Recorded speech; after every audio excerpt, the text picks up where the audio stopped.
جو حقیقتاً طہارت نہیں بلکہ ایک علامتی عمل ہے۔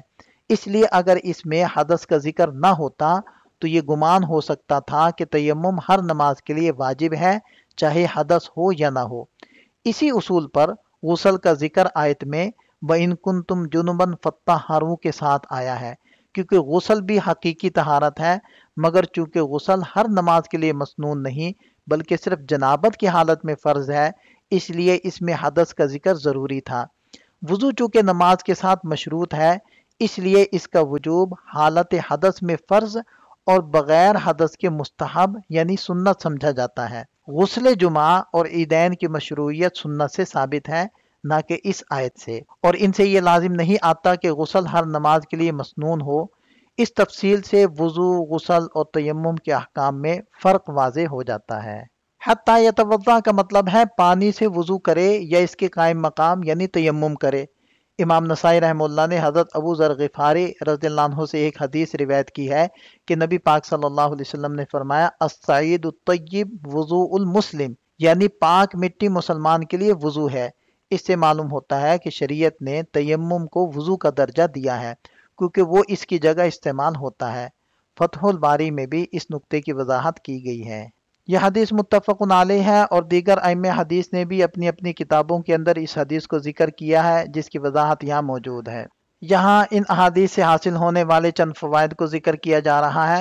اس حدیث سے یہ استدلال کیا گیا ہے کہ ہر نماز کے لیے وضو واجب نہیں، کیونکہ حدیث میں قبولیت نماز کو وضو کے ہونے تک محدود کیا گیا ہے، اور وضو کے بعد کی حالت اس سے مختلف ہے، جس سے معلوم ہوتا ہے کہ وضو کے بعد نماز قابل قبول ہے، چاہے وہ نماز اس وضو سے دوسری بار پڑھی جائے، کیونکہ وضو کے باقی رہنے کی صورت میں دوسری نماز بھی وضو کے بعد ہی پڑھی جا رہی ہے۔ اس سے یہ بھی ثابت ہوتا ہے کہ نماز حدث سے باطل ہو جاتی ہے، چاہے وہ حدث اختیاری ہو یا اضطراری، کیونکہ حدیث میں دونوں کے درمیان فرق نہیں کیا گیا۔ اس حدیث سے یہ بھی واضح ہوتا ہے کہ تمام نمازیں فرض ہوں یا نفل طہارت کی محتاج ہیں، بغیر طہارت کے کوئی نماز درست نہیں۔ یہ ان احادیث سے حاصل ہونے والے چند فوائد ہیں۔ یہاں ہمارا سبق مکمل ہو جاتا ہے، ایک نظر خلاصے کو دیکھ لیں۔ یہ اس سبق سے متعلق چند سوالات ہیں، ان کے جواب تحریر کریں۔ ملتے ہیں نئے سبق کے ساتھ۔ اللہ تعالیٰ ہم سب کا حامی و ناصر ہو۔ دعاؤں میں یاد رکھیے گا۔ السلام علیکم۔